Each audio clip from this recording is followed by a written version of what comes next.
पाकिस्तान और चीन वो मुल्क हैं जिन्होंने हिंदुस्तान पर गिद्ध की नजरें गड़ा रखी हैं। कब ड्रैगन अपने पंख फैलाने के लिए घुसपैठ की साजिश रचे और कब आतंकियों की आड़ में पाकिस्तान नापाक मंसूबों को अंजाम दे, कहा नहीं जा सकता। इसलिए रणनीतिक मोर्चेबंदी मजबूत होना जरूरी है और प्रधानमंत्री नरेंद्र मोदी वही कर रहे हैं। सुल्तानपुर में प्रधानमंत्री नरेंद्र मोदी का पहुंचना, पूर्वांचल एक्सप्रेसवे का उद्घाटन करना इसी रणनीतिक मोर्चे के लिए उठाया गया अहम कदम बताया जा रहा है। आप भी देखिए पीएम मोदी ने क्या दिया चीन पाकिस्तान को मैसेज।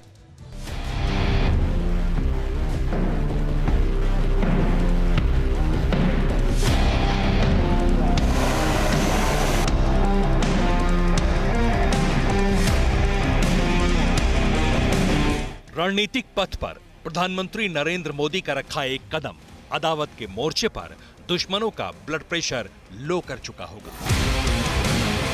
पूर्वांचल एक्सप्रेसवे की सौगात उत्तर प्रदेश को मिली, लेकिन वक्त बदला और जज्बात की पृष्ठभूमि पर एक सड़क से दुश्मनों की जमीन हिल गई।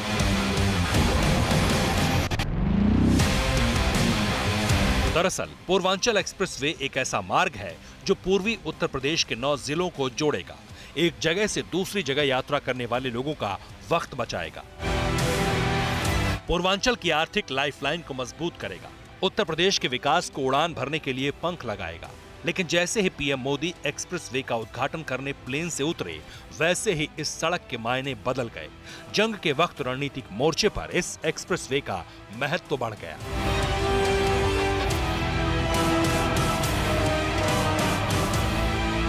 ऐसा इसलिए हुआ क्योंकि प्रधानमंत्री मोदी ने एयरफोर्स के जिस विमान से एक्सप्रेसवे पर लैंड किया, उसे एक बड़े रनवे की जरूरत होती है।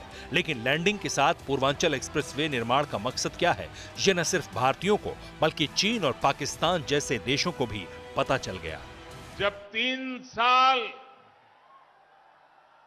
पहले मैंने पूर्वांचल एक्सप्रेसवे का शिलान्यास किया था, तो ये नहीं सोचा था कि एक दिन उसी एक्सप्रेसवे पर विमान से मैं खुद उतरूंगा।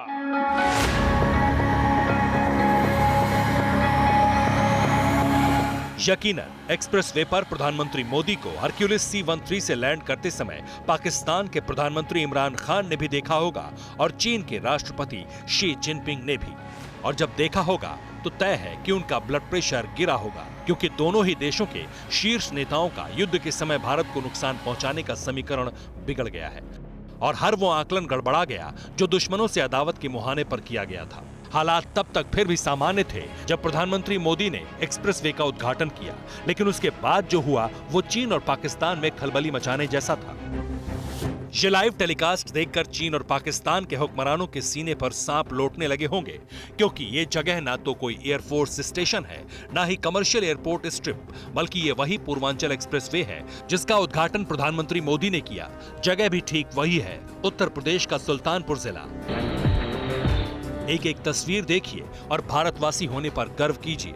भारतीय वायुसेना का शौर्य देखिए और रणनीतिक मोर्चे पर दुश्मनों की हार को महसूस कीजिए।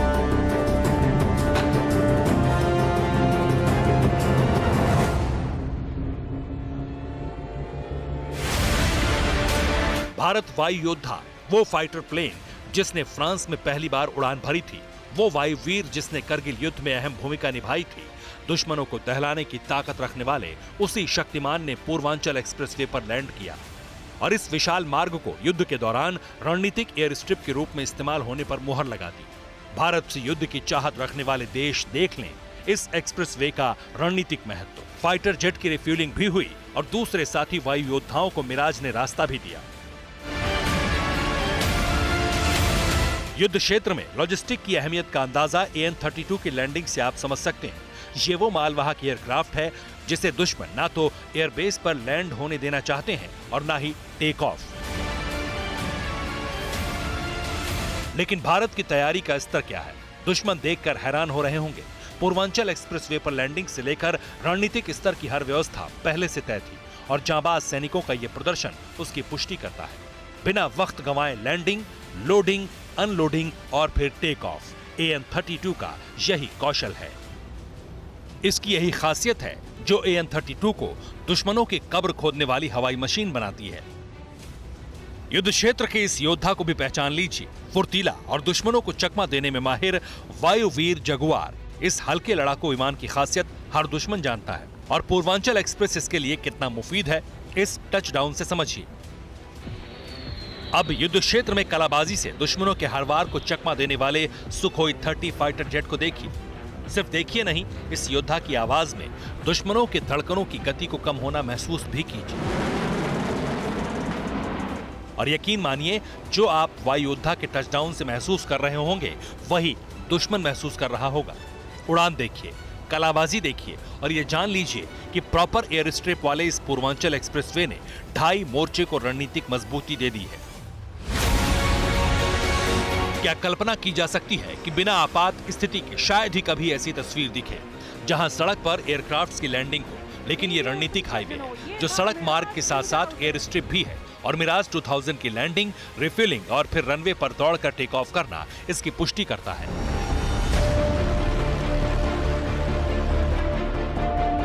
आसमान में सुखोई फाइटर जेट्स के बीच उड़ रहे 3 किरण से बना तिरंगा हिंदुस्तान के बुलंद इरादों का परिचय है, जो बता रहा है कि मोदी सरकार की भारतमाला परियोजना का ये सिर्फ मॉडल है। रणनीतिक मोर्चे पर सड़क सिर्फ जमीन पर चलने वाली गाड़ियों के लिए ही नहीं है,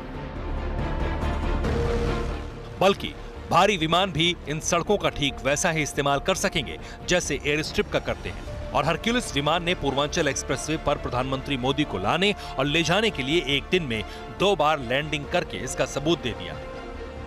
अब 2 मोर्चों पर इस पूर्वांचल एक्सप्रेसवे का महत्व समझिए। पीएम मोदी का ये प्रोग्राम इतना खास क्यों है, ये जानिए। ये एक्सप्रेसवे यूपी की प्रगति का एक्सप्रेसवे है। ये एक्सप्रेसवे नए यूपी के निर्माण का एक्सप्रेसवे है। ये एक्सप्रेसवे यूपी की मजबूत होती अर्थव्यवस्था का एक्सप्रेसवे है। ये यूपी की शान है।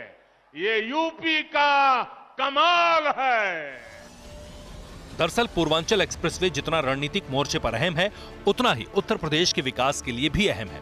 इससे सिर्फ 340 किलोमीटर का सफर आसान नहीं हो रहा, बल्कि इससे उत्तर प्रदेश के विकास का रास्ता भी बन रहा है। एक्सप्रेसवे से यूपी के 11 जिलों को फायदा मिलेगा।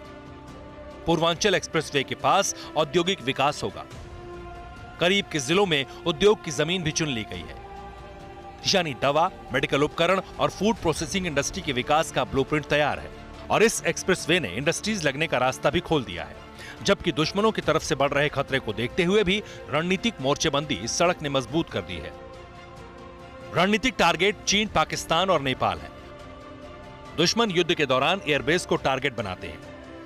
दुश्मन चाहता है कि फाइटर जेट उड़ान ना भर सके, लेकिन आपात स्थिति में वायुसेना सड़क का इस्तेमाल कर सकेगी। इसके अलावा प्राकृतिक आपदा में या फिर इमरजेंसी लैंडिंग के लिए भी पूर्वांचल एक्सप्रेसवे का इस्तेमाल किया जा सकता है। यानी भारत की एक ऐसी कमजोरी को भारतमाला परियोजना के तहत बने इस एक्सप्रेसवे के जरिए मोदी सरकार ने हमेशा हमेशा के लिए खत्म कर दिया, जो चीन, पाकिस्तान के लिए सबसे बड़ा झटका है। तो प्रधानमंत्री ने कल दोपहर देश के सबसे लंबे एक्सप्रेसवे का उद्घाटन किया और इसके बाद दिन के उजाले में ढेर सारी तस्वीरें आपने एक्सप्रेसवे की देखी। लेकिन TV9 रिपोर्टर उमेश पाठक ने रात के वक्त 341 किलोमीटर के इस एक्सप्रेसवे का सफर तय किया। देखिए रात में कैसा नजर आता है पूर्वांचल एक्सप्रेसवे। पूर्वांचल एक्सप्रेसवे का जो हमने सफ़र शुरू किया था सुल्तानपुर से, इस समय हम पहुंचे हैं मऊ के आसपास। लगभग 2 घंटे का वक्त लगा है। और अगर इस एक्सप्रेसवे की बात की जाए तो जो अलाइनमेंट है, अलाइनमेंट बहुत ही बेहतर है। और मैं आपको तस्वीरें दिखाना चाहूँगा। ये मऊ के आसपास की तस्वीरें हैं, जब जो ये रास्ता है ये मऊ शहर के लिए जाता है और किस तरीके से जो डाइवर्जन है वो कितनी खूबसूरत तरीके से बनाया गया और अलाइनमेंट भी उसी तरीके से किए गए हैं।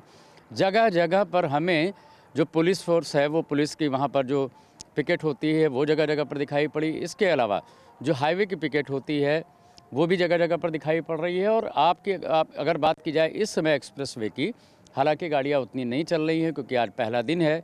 खोल जरूर दिया गया है इसको आम लोगों के लिए, लेकिन उतना यातायात अभी नहीं दिखाई पड़ रहा है। कुछ लोगों से हमने बात करने की कोशिश की, लेकिन उसके लिए भी हमें एक्सप्रेसवे से नीचे उतरना पड़ा। जैसे हमने दोस्तपुर में लोगों से बात की तो उनका कहना था कि इस एक्सप्रेसवे से फ़ायदा ज़रूर होगा, लेकिन धीरे धीरे थोड़ा वक्त लगेगा इन सब चीज़ों में, क्योंकि और भी जो इंस्टॉलेशंस हैं वो जब हो जाएंगे उसके बाद इस एक्सप्रेसवे से न सिर्फ आस पड़ोस रहने वाले लोगों को फ़ायदा होगा, बल्कि आस पड़ोस के ज़िलों में भी रोज़गार के अवसर बढ़ेंगे। इस समय हम मऊ जनपद के आसपास हैं, और अगर बात की जाए तो जिस तरीके से लखनऊ से हमने शुरुआत की थी, और लखनऊ से जहाँ से ये एक्सप्रेसवे की शुरुआत होती है वहाँ से हमने सफ़र करना शुरू किया। और जो एक्सप्रेसवे है ये अभी तो 6 लेन का बनाया गया है, लेकिन एक्सपेंडेबल भी हो सकता है। उसके लिए जो ज़मीनें हैं वो पहले ही ले ली गई हैं और वहाँ पर बैरिकेडिंग की गई है। कहीं पर कोई जानवर ना आने पाए, इसके पूरे पुख्ता इंतजाम किए गए हैं। अड़ी सोमवार से शुक्रवार शाम 6 बजे सिर्फ TV9 भारतवर्ष पर।